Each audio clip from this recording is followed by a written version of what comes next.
Tô de volta com o nosso Vida Melhor, naquele momento que segunda-feira a gente tem e é muito especial. Segunda-feira é dia de amor exigente aqui no Vida Melhor. Para quem não conhece, o Amor Exigente é uma instituição sem fins lucrativos que trabalha com grupos de auto e mútua ajuda. São reuniões semanais, 2 horinhas apenas, com uma mudança gigante em cada pessoa que participa. É um programa que está espalhado em todo o Brasil, em alguns lugares da América Latina. Quem participa, participa sem custo nenhum, aprende muito, tem mudanças pessoais e acaba vendo muita coisa ao seu entorno mudar também. E é por isso que eu toda segunda-feira fico muito alegre de receber aqui Amor Exigente. Amor Exigente faz parte da minha vida também. Hoje eu participo de um grupo, que aliás é o grupo lá no Morumbi, na Igreja do Colégio Santo Américo. E tem outros grupos maravilhosos em São Paulo todo, o Brasil todo, como eu te falei. E a gente hoje tem o presidente da diretoria executiva da Federação de Amor Exigente, que é o Luiz Fernando Calduro. Seja muito bem-vindo. Obrigado, Cláudia. Como sempre, para nós é muito importante esse espaço. E é uma alegria ter esse momento aqui. E eu recebo hoje, como eu adiantei para algumas pessoas que estão acompanhando o programa desde o começo, uma psicóloga especialista em dependência química pela Unifesp, que vai falar sobre os diferentes tipos de tratamento, que é a doutora Mariângela Cirilo. Seja muito bem-vinda, Mariângela. Obrigada, muito bom te receber também. Estou muito feliz. Eu digo que por mais que a dependência química esteja longe da gente, longe do seio familiar, ela está presente na sociedade, né? E infelizmente a gente vê cada vez maior o número de dependentes químicos pela rua até. Por mais que tenhamos várias ações e que são necessárias. Agora, por isso é que eu digo, a gente precisa conhecer o que é dependência química para ajudar, para participar como cidadão, né, Mariângela? É isso mesmo. É uma doença muito complexa. E é doença, né? Doença. O que a gente fala aqui toda semana. É uma doença que envolve não só a parte orgânica, mas também afeta as outras esferas da vida. Então, é uma doença social. É uma doença que vai atingir a família, é uma doença que vai prejudicar o organismo, enfim, é muito complexo. Agora, deixa eu te fazer uma pergunta. Algumas pessoas experimentam a droga. Sim. E outras ficam na droga. Existe diferença entre quem fez uso e não ficou doente, de quem ficou doente?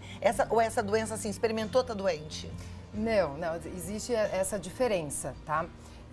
Muitas pessoas utilizam drogas, experimentam e fazem um uso ocasional, tá?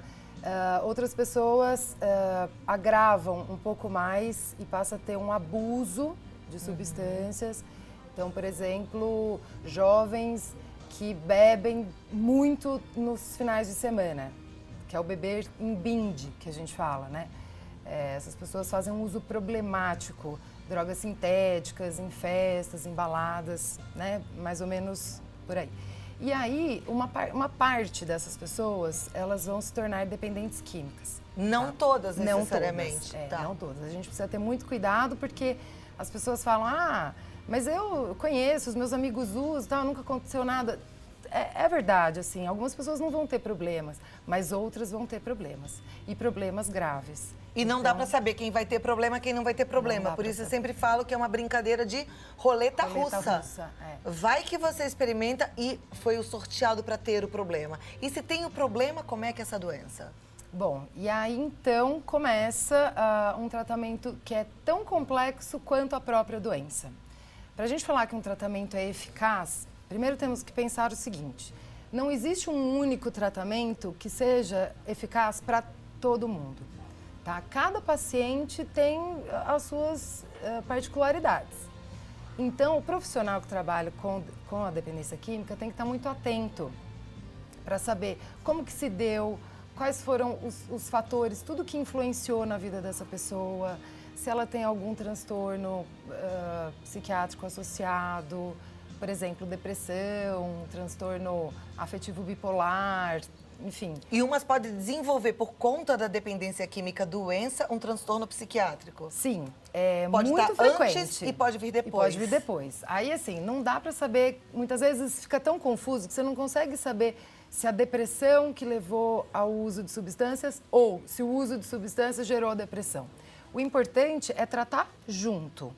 Tá? Se a gente recebe um paciente E a gente percebe que tem um transtorno associado, nós vamos tratar junto, a dependência e aquele transtorno. Tá? Então, isso tudo é muito complexo, porque tem uma disponibilidade, uma predisponibilidade genética que pode influenciar bastante, a gente nunca sabe, né? Fatores psicológicos, sociais, familiares, Na verdade, é um contexto.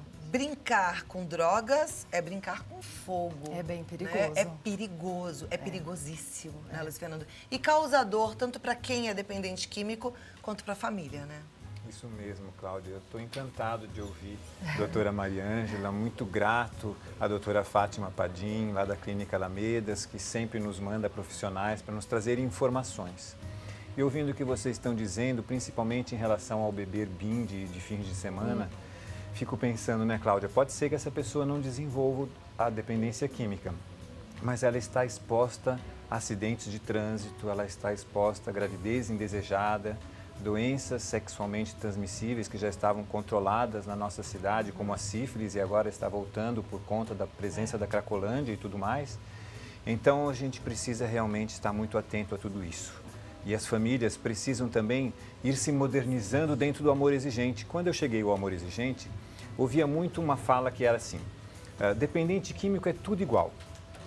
E, de fato, alguns comportamentos são semelhantes, mas cada dependente químico é um dependente químico. E hoje o amor exigente já se modernizou e entendeu este processo. Cada dependente químico é um universo que precisa ser tratado. Então, para cada um vai ter um tratamento.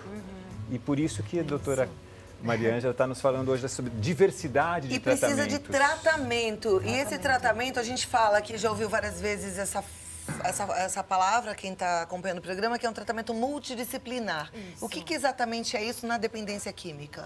É porque, assim, as pessoas pensam que a internação é a única maneira de se tratar um dependente químico.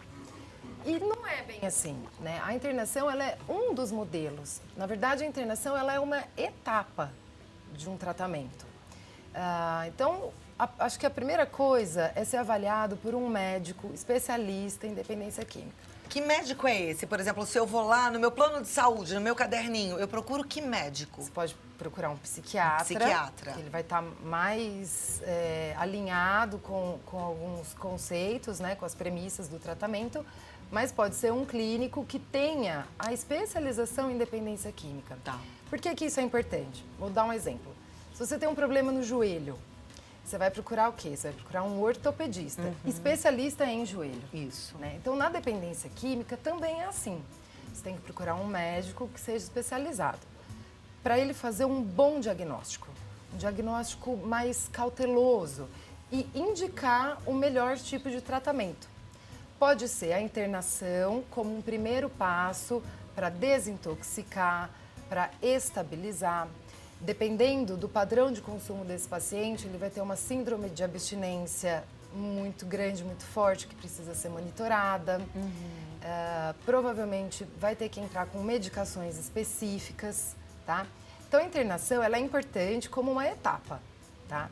A partir daí, entra todo um contexto de profissionais para cuidar da reinserção social, a psicoterapia cognitivo-comportamental, para identificar quais são as vulnerabilidades, né? Quais as áreas da vida dessa pessoa que estão com problemas. Então, tudo isso a gente tem que olhar com muita cautela, tá? Trazer a família para o tratamento, que é super importante. E com a cabeça já ajustada para o que é o problema. Então, foi muito legal a Mariângela falar pra gente, está com uma dor no joelho, procura um ortopedista especialista em joelho. Então, a família entender que a dependência química é uma doença, então ter cautela para escolher um profissional, para entender que vão ter esses processos, né? E para tudo isso acontecer, a família precisa estar forte, tranquila. E aí eu sempre falo, não fique só, porque a gente está aprendendo sobre dependência química agora e é muito comum que a sua cabeça esteja perdida, que você se sinta culpada, que você ache que o seu filho teve culpa também e que culpe todos os amigos e aquela confusão e aquela vergonha, aquele constrangimento. Então, menos, porque você vai precisar de calma, e de fortalecimento. Vá para um grupo de apoio como Amor Exigente para você ficar empoderada para poder agir. Eu vou voltar para a gente continuar já já. A gente vai falar mais sobre até os diversos tipos de tratamento, tá bom? O assunto é sério, delicado, mas não é nenhum bicho de 7 cabeças. Isso que é importante. Isso que me deixa tão feliz de poder aprender sobre dependência química. A gente precisa agir. A família tem muito a aprender e os Muito, grupos né? trazem esse ensinamento. Muito comum as famílias, às vezes, chegando, querendo saber aonde interna. Às vezes, meninos de 14, 15 anos, é preciso que realmente a família primeiro entenda o que é essa dependência química, para depois poder saber qual é o tratamento adequado e aí buscar uma internação. Antes de frequentar, no mínimo, 6, 8 reuniões de amor exigente, é muito prematuro buscar uma clínica para um adolescente de 16 anos, por exemplo, que está bebendo e fumando maconha. Pode até ser que seja necessário, mas vamos amadurecer.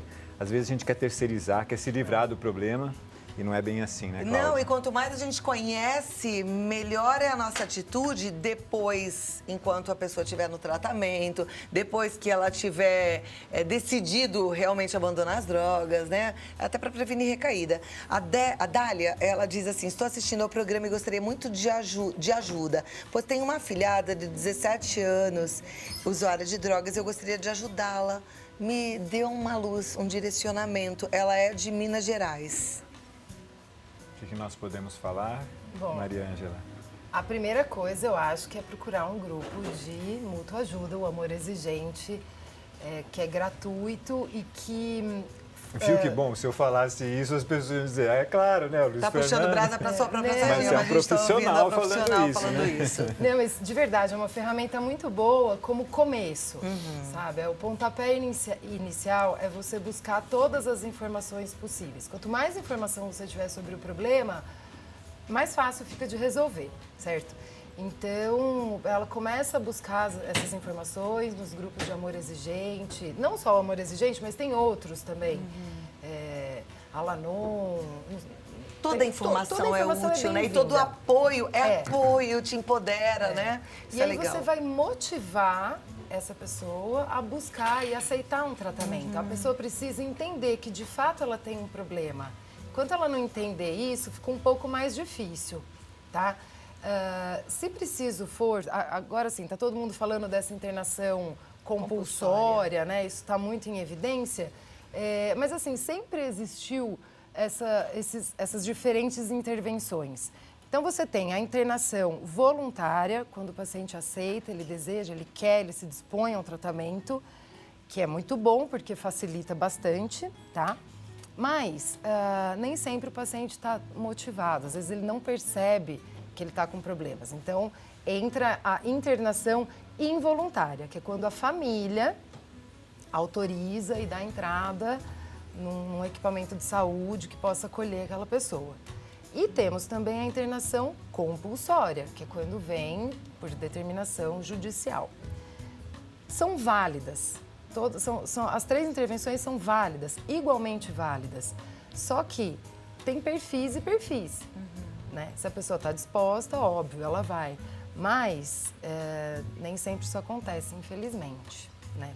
No caso da internação compulsória, a pessoa ela tem que estar num estado de comprometimento bastante grande, tá? De um nível de degradação, prejuízos mentais, psicológicos, né? Essa pessoa ela está bem desorganizada, de modo que ela não tem consciência para decidir o que ela quer ou não fazer. E na prática, você vê uma pessoa numa internação compulsória melhorar, mudar, largar, abandonar as drogas? Sim, sim. Existe um órgão internacional que preconiza aí alguns preceitos, algumas diretrizes para o tratamento da dependência química.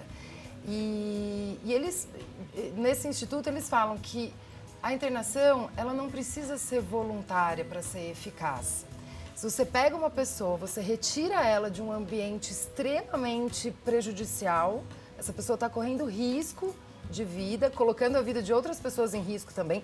Você tem que retirar essa pessoa desse contexto e colocar num lugar seguro e protegido. Então, ela vai ser constantemente avaliada. Na verdade, é um médico que vai decidir se ela precisa ou não da internação, né? E ela vai, aos poucos, recobrando suas faculdades mentais, ela vai tendo melhoras expressivas, ela vai ficando mais estabilizada e o tratamento funciona. E aí, se a família estiver entendendo que é essa doença e também fazendo as mudanças necessárias, aí funciona mais ainda, né? Porque eu fico pensando, bom, consertou aqui esse lado todo e tal, aí esse cidadão já de volta, né? Porque ele estava longe de si, de volta para casa. Aí a casa é aquela casa onde nada funciona, onde é tudo desordenado, disfuncional, a coisa vai complicar novamente. A gente precisa entender quais são os fatores que predispõem ao uso. Se esses fatores estiverem relacionados ali no ambiente familiar, então um tratamento eficaz, ele vai ter que olhar para esse ambiente familiar. A família tem que se tratar. Que a Porque família a família também tem. adoece também, não é, Cláudia? Eu A gente estava tá lendo aquela cansado de primeira ver isso. pergunta e aí era uma madrinha querendo ajudar a afilhada. As Uma mulheres afilhada, a Dália, estão não é? muito... Tava falando, as mulheres, isso as que eu ia mulheres- falar. É super interessante também a gente falar um pouquinho das mulheres. Porque o tratamento das mulheres, principalmente das meninas, das adolescentes, é Que é o mais caso dessa complexo, que é o sobrinha da Dália, caso aí 17 anos. É mais complexo? É mais complexo. Porque, veja, se você pegar uma menina adolescente, ela está muito vulnerável nas questões hormonais. Tá? Isso é fato. Então, vai ser mais difícil você tratar essa menina, tá? Mulheres, em geral, o tratamento para elas tem que ser diferenciado. Elas são mais expostas à violência, ao estigma. As mulheres demoram mais para procurar ajuda, porque são mais envergonhadas. Então, a gente tem que olhar com cuidado para as mulheres. A clínica, existe clínica só de mulheres e clínica só de homens? Como é que funciona? O que você indica? Em geral, é separado. Separado. Feminino e masculino. E separado até, assim, se for adolescente ou se já está na idade adulta. Tá? São coisas diferentes. Não adianta você... O cérebro de um adolescente, ele ainda não está completamente formado. E ele foi altamente impactado pelo uso de drogas. Substância, né? Então, assim, é diferente. Você tem que ter um olhar mais cauteloso para isso. Ok. E a gente vai aprendendo sobre dependência química semana após semana. Isso mesmo. Volta mais vezes, foi muito bom. A gente aprendeu ser um um pouco, mas prazer. aprendeu um pouquinho. Eu quero aprender mais. É porque nesse clima romântico que está o programa hoje, não valeu, né? A Não, Mariângela pode vai voltar, voltar, viu? para a gente explorar mais essas informações. Mas é isso, Tá olha, na combinado. verdade a grama do vizinho não é mais verde. Às vezes você casa com a intenção de ter aquele castelinho, e o castelinho tem problemas. E no castelinho, pai e mãe têm que falar a mesma língua, senão a coisa pode complicar sim. E a gente vai aprendendo aqui, mesmo que tenha muito amor, que a nossa família precisa funcionar. Amor é importante, muito importante, mas às vezes o amor sem a exigência despenca uma casa toda, né? Obrigada, Luiz Fernando. Obrigado, Cláudia. Muito obrigada, Mariângela. agradeço. Os contatos da psicóloga Mariângela 011 9813 6609. Ou se você quiser mandar um e-mail, maripsideque. É facinho essa. Maripsi Psi de psicologia, DQ de dependência química. Dependência química. Psideque, gostei. @gmail.com. Pode trocar e-mail com ela também. E amor exigente, tem muita gente perguntando: tem em Brasília, tem em Vitória, tem em Minas Gerais? Tem tudo quanto é lugar. Você entra no site amorexigente.org.br e vá. Cláudia, não tem perto da minha casa. Ah lá, tá vendo? Localiza aí, é ali que você clica. Se não estiver perto, você entra em contato com a dona Chiquinha. Pode ligar hoje no 0 operadora 19 3252 2630. Já pergunta quando é o próximo curso. Vai fazer um curso de capacitação, que você pode começar um grupo aí pertinho de você. Luiz Fernando, muito obrigada. Mariângela, muito bem. obrigada. Eu que Adorei te agradeço. conhecer. Até a próxima. Igualmente. Tá bom? Combinado. Obrigada. Alegria! Tchau. Muita força, fé e alegria.